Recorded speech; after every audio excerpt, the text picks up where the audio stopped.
एक समय की बात है। भीषण गर्मी का मौसम था। सूरज आग बरसा रहा था। पेड़ों की पत्तियां मुरझा गई थीं और तालाब, नदी सब सूख चुके थे।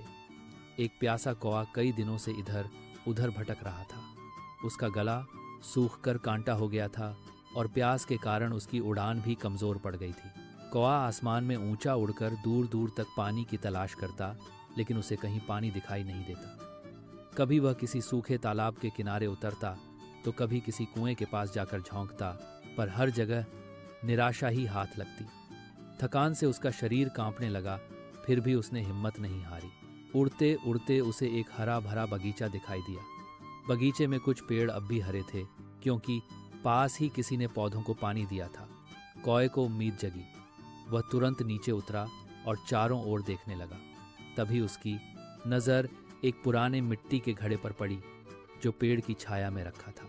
कौआ खुशी खुशी घड़े के पास गया और अंदर झांका। उसे नीचे थोड़ा सा पानी दिखाई दिया। वह बहुत प्रसन्न हुआ, लेकिन जब उसने अपनी चोंच पानी तक पहुंचाने की कोशिश की तो पता चला कि पानी बहुत नीचे है। उसकी चोंच वहां तक नहीं पहुंच पा रही थी। कई बार कोशिश करने पर भी वह असफल रहा। कुछ क्षणों के लिए वह निराश हो गया।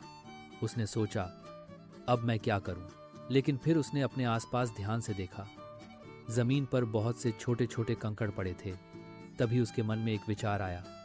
उसने सोचा, अगर मैं इन कंकड़ों को घड़े में डाल दूं तो शायद पानी ऊपर आ जाए। कौए ने तुरंत काम शुरू कर दिया।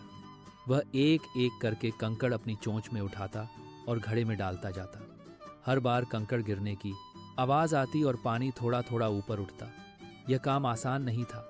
धूप तेज थी और कौआ पहले से ही